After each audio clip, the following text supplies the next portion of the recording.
نحمده ونصلي ونسلم على رسوله الكريم اما بعد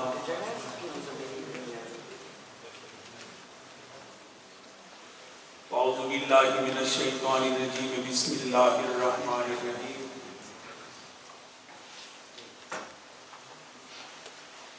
قال اللہ جل وعلا فی کلامہ المجید والفرقان الحمید سبحان اللہ الا ان اولیاء اللہ لا خوف علیہم ولا هم یحزنون سبحان اللہ الذین آمنوا وکانوا یتقون صدق اللہ العظیم وصدق رسولہ النبی الکریم الامین ونحن علی ذلک لمن الشاہدین والشاکرین والحمد للہ رب العالمین سبحان اللہ ان اللہ وملائکتہ یصلون علی النبی یا ایھا الذین آمنوا صلوا علیہ وسلموا تسلیما اللہم صلی علی سیدنا و مولانا محمد وبارک وسلم وعلی سیدنا و مولانا محمد وبارک وسلم علیہ صلاۃ و سلام علیک یا رسول اللہ وعلی آلک و اصحابک یا امام الاولین والآخرین سبحان اللہ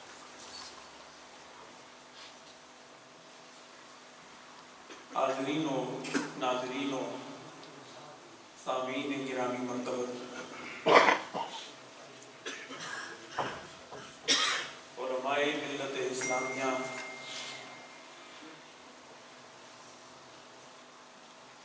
بالخصوص آج کے عرس سراپا قدس کے ماشاء اللہ سبحان اللہ میزبان مکرم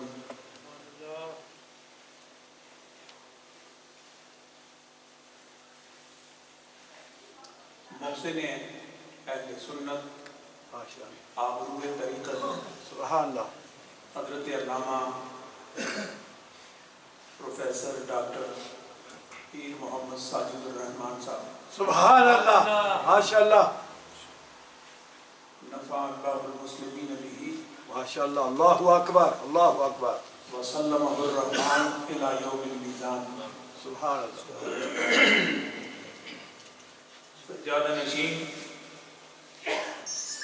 آستانہ عالیہ نقشبندیہ مجددیہ بغار شریف اللہ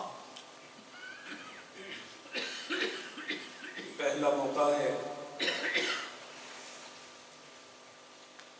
اس قدر روحانور اور وجد انگیز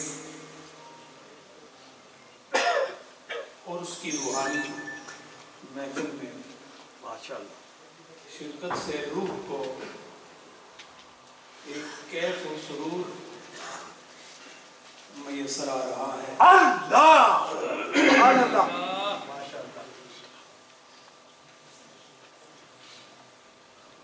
محسوس یہ ہوتا ہے واہ واہ کہ مشائخین بغار شریف کی یہاں موجود ہر دل پر براہ راست شفقت و محبت کی ایک نظر قائم ہے اللہ سبحان اللہ میں بہت اختصار کے ساتھ ایک موضوع کو آپ کے سامنے رکھنا چاہوں گا ماشاء اللہ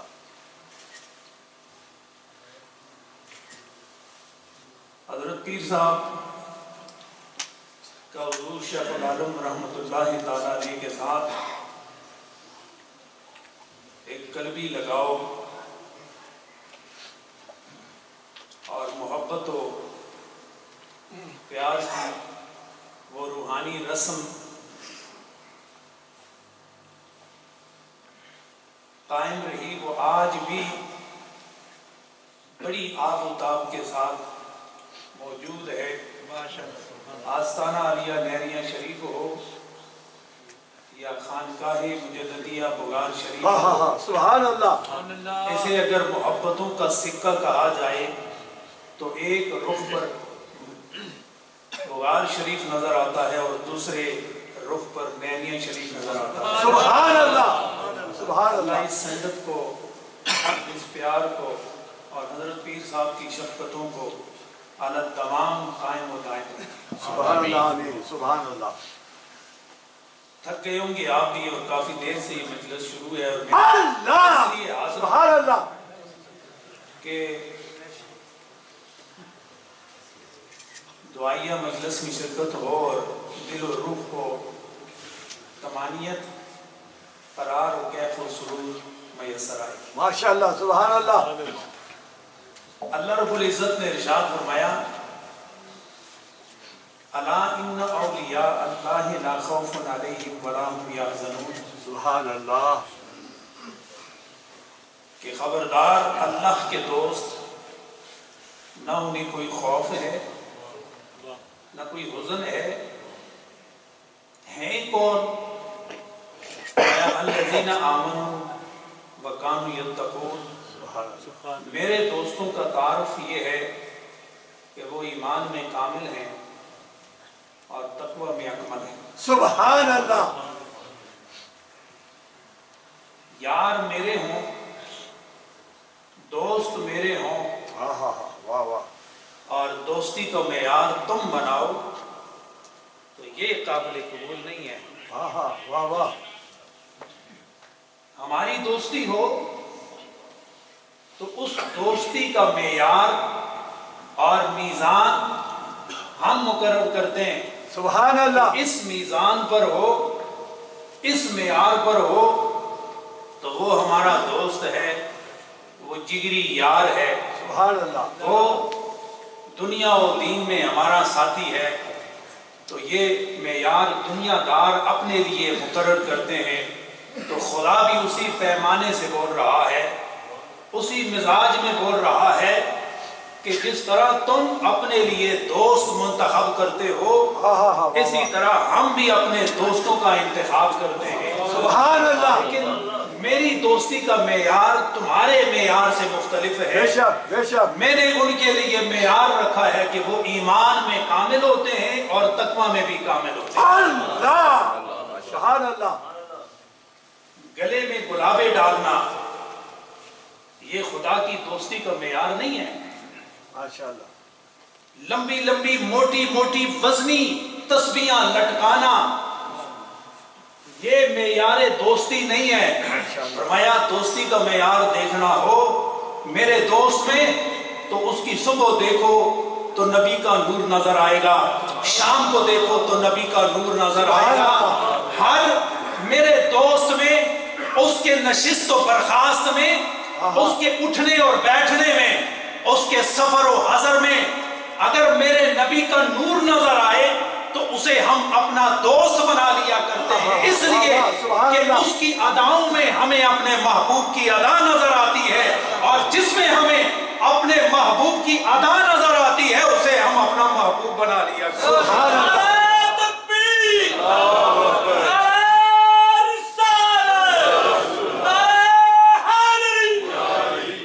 ماشاء اللہ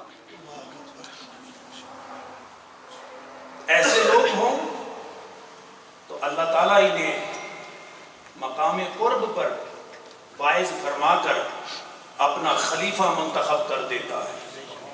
سبحان اللہ جو فیصلہ اصل کا ہو وہی خلیفہ کا ہوا کرتا ہے، جو مالک کا ہو وہی مملوک کا ہوا کرتا ہے، اور مملوک جب محبوب ہوتا ہے جب وہ کوئی بات کرے تو خدا اسے اپنی جانب منسوب کر لیا کرتا ہے۔ اللہ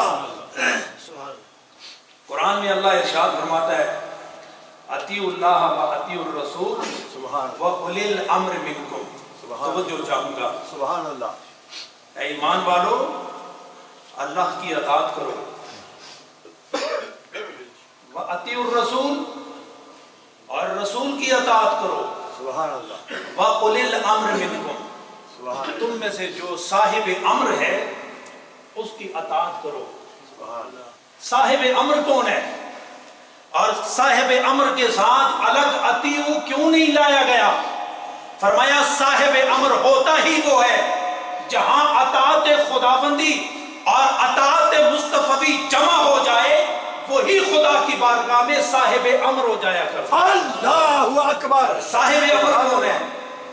حضرت غوث اعظم رضی اللہ تعالی عنہ فرماتے ہیں صاحب امر وہ ہوتا ہے، صاحب امر وہ ہوتا ہے جیسے اللہ رب العزت اذا اراد شیئا ان یقول له کن فیکون، سبحان اللہ، کہ اللہ رب العزت جب کسی شے کے متعلق ارادہ کرتا ہے تو اسے کہتا ہے کن فیکون، سبحان اللہ، کہ ہو جا، تو وہ عین ہی بغیر کسی تاخیر کے جب وہ ہو جائے تو یہ خدا کا امر ہوتا ہے۔ ایسا امر والا وہ ہوتا ہے کہ جس میں خدا کی اطاعت بھی موجود ہو، مصطفیٰ کی اطاعت بھی موجود ہو۔ سبحان اللہ، تو حضرت غوث اعظم فرماتے ہیں کہ اللہ کا ولی اطاعت کرتے کرتے اطاعت مصطفی میں جب تمام منزلیں طے کرتا ہے اور جب خدا کی اطاعت کا مرحلہ آتا ہے اس میں بھی انتہا پر پہنچتا ہے، تو انتہا پر پہنچنے کی وجہ سے شریعت و طریقت کے تقاضے پورے کرتے کرتے جب صاحب امر بن جاتا ہے تو ایسا ولی جب کسی چیز کو کہتا ہے کہ ہو جا تو وہ بھی ہو جایا کرتی ہے، اس لیے کہ خدا نے اسے صاحب امر بنا دیا۔ اللہ اکبر، سبحان اللہ، صاحب امر ہوتا ہے۔ اب یہاں علماء کہتے ہیں کہ یہاں شرک نہیں ہے، ماشاء اللہ، خدا صاحب امر ہے اور خدا کا دوست صاحب امر ہے، تو یہ کیسے ہو سکتا ہے؟ فرمایا یہاں شرک نہیں ہے، شرک وہاں ہوتا ہے جہاں طاقتیں دو، اللہ اکبر، یہاں طاقت مٹ چکی ہے، اللہ، یہاں ولی اللہ نے اپنی طاقت کو ختم کر دیا ہے، اپنی مرضی سے فنا ہو گیا ہے، اپنے علم و ادراک سے فنا ہو گیا اور اس مقام پر پہنچ گیا کہ جہاں خدا نے فرمایا تو نے اطاعت مصطفی میں ساری زندگی بسر کر کے میری اطاعت میں کامل مقام حاصل کر کے اپنی ذات سے فنا ہو گیا، اب میں تمہیں اپنی محبتوں میں ایسا دوام اور ایسا بقا عطا کرتا ہوں کہ میری صفات کا تو مظہر بنے گا۔ میں کسی چیز کو کہتا ہوں کہ ہو جا، وہ ہو جاتی ہے، فنا کے منزل پر رہتے ہوئے میری بقا کا نور جب تیرے اندر آئے گا تو بھی جب کسی چیز کو کہے گا ہو جا تو وہ ہو جائے گا۔ اللہ اکبر، سبحان اللہ، یہ مقام سبحان امر ہے، اللہ، یہ ایسے نہیں ملتا، یہ گلے میں گلابے ڈالنے سے نہیں، لمبے لمبے چوبوں سے نہیں ملتا، ماشاء اللہ، یہ اسے ملتا ہے جس کا عقیدہ درست ہو، سبحان اللہ، جس کا عمل درست ہو، سبحان اللہ، جس کی نگاہ پاک ہو، جس کا تار تنفس پاک ہو، جو خیالات میں پاک ہو، جو مقالات میں پاک ہو، جو اندرونی دنیا میں پاک ہو، جو ظاہر میں پاک ہو، جب پاکی گزرتی گزرتی اس مقام پر پہنچ جائے تو خدا اسے اپنی محبوبیت کا مقام عطا۔ سبحان اللہ، حضرات گرامی، حضرت امام غزالی ہاں ہاں، واہ واہ، رضی اللہ تعالی عنہ سبحان اللہ، 55 سال عمر پائی ہے اور 1000 سے زائد کتب انہوں نے تحریر فرمائی۔ سبحان اللہ، وہ فرماتے ہیں میں پہلے ان کو نہیں مانتا تھا، اللہ کے دوست، اللہ کو دوستی کی کیا پڑی؟ واہ واہ واہ، میں سوء ظن رکھتا تھا، ان کے متعلق اچھا گمان نہیں رکھتا تھا، خیال اچھا نہیں رکھتا تھا، لیکن تھوڑا تھوڑا حضرت یوسف نساج رحمت اللہ تعالی علیہ کی مجلس میں تھوڑا تھوڑا جانا شروع کیا۔ سبحان اللہ، ولی اللہ، اللہ کا دوست، نبی دو عالم صلی اللہ علیہ وسلم کا عاشق جب کہیں بیٹھ کے سانس لیتا ہے، جب کسی کو دیکھتا ہے اور کسی کو مخاطب کرتا ہے تو وہ اس خاص نور سے اور اس خاص کیفیت سے جو نظر میں بھی، جو فکر میں بھی، جو زبان میں بھی، جو حال میں بھی اور جو قال میں بھی شریعت و طریقت کا ایک حسین و جمیل تیر ہوا کرتا ہے، جب نظر سے چلتا ہے، جگر سے پار ہوتا ہے تو دل کے سارے میل کو دور کر دیا۔ سبحان اللہ، حضرت امام غزالی کہتے ہیں جب جانے لگا آہستہ آہستہ دل کی دنیا بدلنے لگی۔ ایک رات خواب میں اللہ کا دیدار نصیب ہوا، سبحان اللہ، ہم کلامی کا شرف حاصل کیا، سبحان اللہ، باتیں ہوئی، راز و نیاز کی، تو حضرت امام غزالی عرض کرتے ہیں باری تعالیٰ میرے دل میں ان تیرے دوستوں کے لیے ابھی مکمل صفائی نہیں، حجاب میں ہے، واہ واہ، ابھی حجاب ہے، اور حجاب کی وجہ سے میں ان سے فیض یاب نہیں ہوتا۔ تو خود ہی کہتے ہیں اللہ رب العزت نے ارشاد فرمایا کہ تیرے اور ان کے درمیان یہ دنیا کا جو حجاب ہے اس کو ایک طرف کرو۔ جب ایک طرف ہو جاؤ گے اور حجاب کو ایک طرف کر دو گے، تمہاری نگاہ میں ولی اللہ کا وہ انداز اور وہ صورت و سیرت جو میرے نبی کا عکس جمیل ہوگی، جب وہ سامنے آ جائے گا تو ان کا سارا فیض غزالی تیرے سینے میں بھی آ جائے گا۔ اللہ اکبر، ماشاءاللہ، سبحان اللہ۔ بات ہوئی تو فرماتے ہیں جب صبح اٹھا ہاں ہاں ہاں، واہ واہ، تو امام غزالی فرماتے ہیں کہ میں حضرت یوسف نساج رضی اللہ تعالی عنہ کی بارگاہ میں گیا، وہ جو پہلے سے خبر رکھتے ہیں، سبحان اللہ، آنے والے کی خبر رکھتے ہیں۔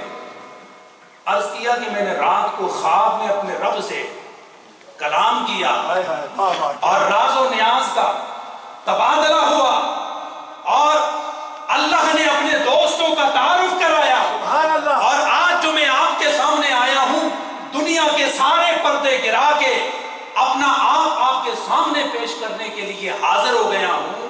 تو حضرت یوسف نساج فرماتے ہیں کہ غزالی اگر اسی طرح تم میری مجلس میں آتے رہے تو مجلس کا فیض پاتے پاتے اس مقام پر پہنچ جاؤ گے کہ تمہاری آنکھوں کو معرفت کا سرما عطا کر۔ نعرہ تکبیر، نعرہ رسالت، فیضان اولیاء، امام غزالی زندہ باد۔ حضرات گرامی، یہ دنیا جب تک قائم ہے، یہ اولیاء کرام ان کے وجود سے بھی قائم ہے، جب تک خدا کا نام لیا جاتا رہے گا یہ دنیا قائم رہے گی۔ واہ واہ واہ، حضرات گرامی، صوفیاء کرام کا پیغام کیا ہے؟ صوفیاء کرام کیوں اپنے اعمال میں، اپنے افکار میں، اپنے کردار میں کیوں کامیاب ہیں؟ وہ اس لیے کہ وہ خدا کی مخلوق سے محبت کرتے ہیں۔ سبحان اللہ، ان کے وجود میں، ان کے داخل میں، ان کے خارج میں، ان کے افکار میں، ان کے کردار میں کسی کے لیے نفرت نہیں ہوتی، ماشاءاللہ، وہ ماشاءاللہ، آنے والے سے محبت کرتے ہیں۔ سبحان اللہ، اسی لیے حضرت بایزید بستامی رضی اللہ تعالی عنہ اپنے آستانے کے خدام سے فرمایا کرتے تھے کہ ہر کے دری سرا آمد مذہب او مکرسی نانش بدہت، اور میرے آستانے کے خدام، خدمت کرنے والوں، یہاں اس در پہ جو آئے اس سے مت پوچھو کہ تیرا مذہب کیا ہے، اس سے مت پوچھو کہ تیری ذات کیا ہے، تیری قوم کیا ہے، تیری برادری کیا ہے، وہ میرے آستانے پر آ گیا ہے، اس کے لیے اتنا ہی کافی ہے کہ وہ آ گیا ہے۔ تمہاری ذمہ داری ہے کہ یہ ساری چیزیں چھوڑ کر اسے مہمان رسول سمجھ کر سبحان اللہ، سبحان اللہ، آستانے کا لنگر پیش کرو، اخلاق رسول پیش کرو، واہ واہ، تو پھر ایک دن آئے گا وہ غیر مذہب بھی اسلام کے دائرے میں داخل ہو جائے گا۔ اسلام تو محبت کا پیغام دیتا ہے، امن کا پیغام دیتا ہے، آشتی کا پیغام دیتا ہے۔ آج اسلام کے چہرے کو بگاڑا جا رہا ہے، اس کی وجہ یہ ہے کہ اسلام کا وہ آفاقی پیغام جو ہر فرد بشر کو مخاطب کرتا ہے اسے صحیح طریقے سے ہم نے کبھی اپنایا نہیں۔ حضور شیخ العالم رحمۃ اللہ تعالی علیہ فرماتے ہیں کہ میں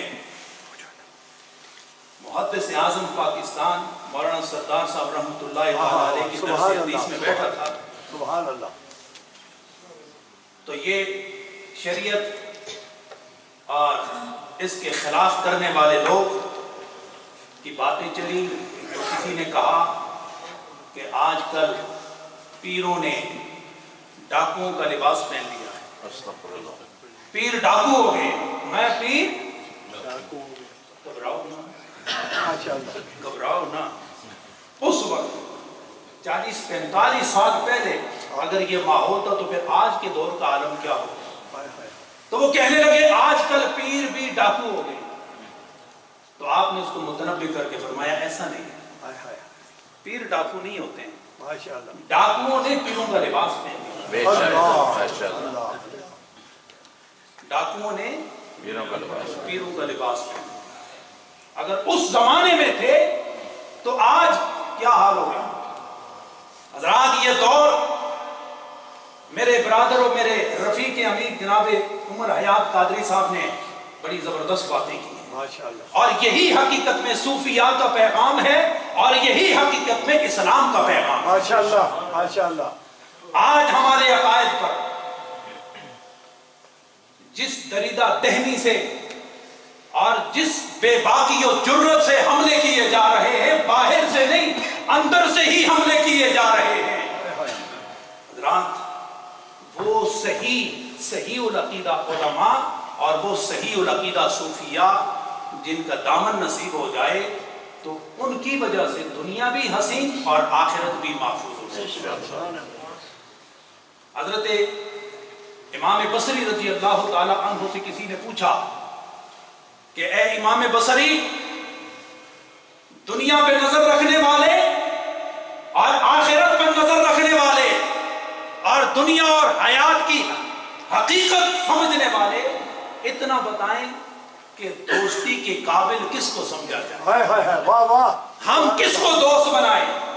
دنیا دار اپنی دنیا داری کو چمکانے کے لیے کسی دنیا دار کی دوستی اختیار کرتے ہیں.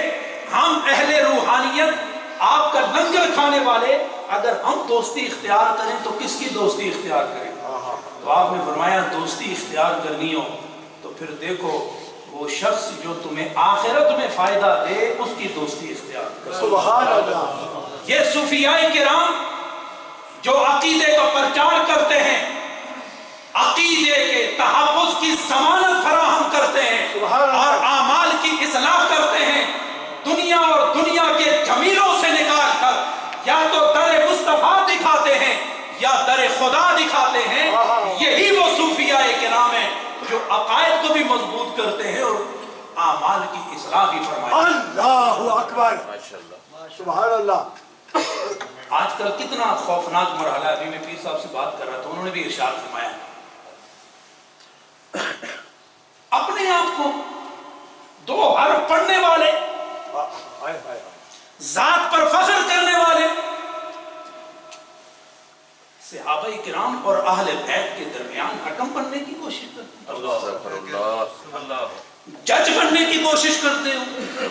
تمہیں معلوم نہیں قرآن کے صفوں میں، قرآن کی سطروں میں جن کی صحابیت کا، جن کی محبوبیت کا تذکرہ ہے اور جن کے لیے فرمایا گیا کلم وعد اللہ الحسنی، اے نبی تیرا کلمہ پڑھنے والے، تجھے دیکھنے والے، تجھ پر جان چھڑکنے والے، اپنی اولادوں سے گزرنے والے، اپنے خاندانوں سے گزرنے والے، یہ صحابہ وہ ہیں کہ جن سے ہم نے جنت کا وعدہ کر لیا.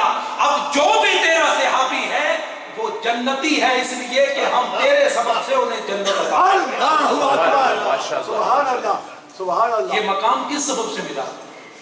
ایک ہی سبب ہے اور وہ ہے جناب محمد الرسول اللہ صلی اللہ علیہ وسلم. میں ایک جگہ پڑھ رہا تھا اور بڑی خوبصورت بات میں آپ کے سامنے عرض کر کے گفتگو ختم کرتا ہوں. کسی نے سوال اٹھایا اور یہ بات سمجھنے سے تعلق رکھتی ہے اور یہ ایک میزان ہے کہ حضرت عائشہ افضل ہے یا حضرت فاطمہ الزہرا افضل ہے. سبحان اللہ. تو پہلے مرحلے میں تو بندہ مشکل میں پڑ جاتا ہے. اللہ اکبر. کبھی نظر حضرت عائشہ کے پاپوش پر جاتی ہے اور کبھی تو حضرت فاطمہ سلام اللہ علیہ کے پاپوش مبارک پر جاتی ہے کہ ان کے متعلق کیا کہوں، ان کے متعلق کیا کہوں. ہم قربان جائیں ان صوفیاء کرام پر جن کی نظر ہر وقت حقیقت پر رہتی ہے اور حقیقت ہی کو بیان کرتے ہیں. مایا یہ کون سی بڑی مشکل ہے؟ اس کا تو بڑا آسان کلیہ ہے.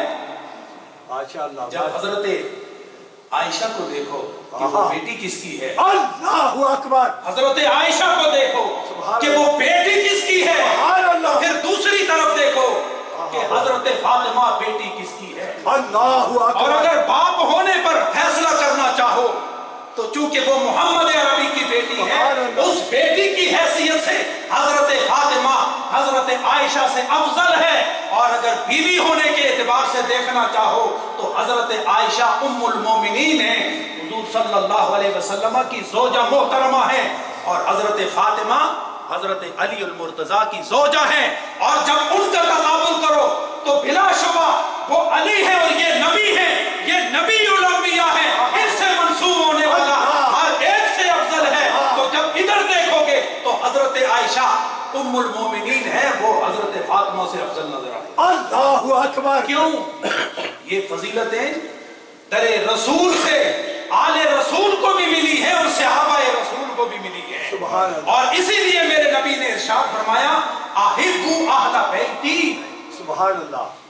میری آل سے محبت کرو، لحبی، میری محبت کی وجہ سے، کیونکہ میں اپنی آل سے محبت کرتا ہوں، تم بھی میری آل سے محبت کرو۔ اور صحابہ کے لیے فرمایا کہ وہ میرے صحابہ ہیں، ان سے محبت کرو، اور اگر کسی نے ان سے بغض کیا تو وہ یہ سمجھ لے کہ مجھ محمد سے بغض رکھ رہا ہے، اور جو مجھے تکلیف دے تو پھر وہ یہ سمجھ لے کہ وہ خدا کو تکلیف دے رہا ہے۔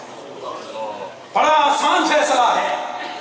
آج کل اپنے عقائد کے تحفظ کے لیے کوشش کرو، سمجھو اپنے عقیدے کو، تمہارا عقیدہ کیا ہے، اہل سنت نے کیا دیا ہے۔ اور میں یہاں بوانگ طہل کہنا چاہوں گا، پیر ساجد الرحمان صاحب نے بڑی زبردست بات کی، اور میں یہاں اسے ہی بیان کرنا چاہوں گا۔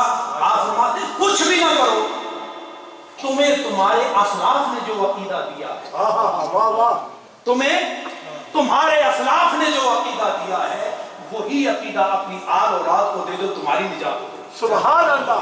نعرہ تکبیر، نعرہ رسالت، فیضان صدیق اکبر جاری رہے گا انشاءاللہ۔ کیا اللہ تعالیٰ تمام کو سلامتی عطا فرمائے، اور برطانیہ کے اس یخ بستہ ماحول میں صوفیاء کرام نے محبتوں کی جو شمع روشن کر رکھی ہے، اللہ اس شمع کے نور کو صبح قیامت تک روشن رکھے، اور آپ کے دلوں کو خدا اس شمع کے نور سے ہمیشہ منور فرمائے۔ وآخر دعوانا الحمدللہ رب العالمین۔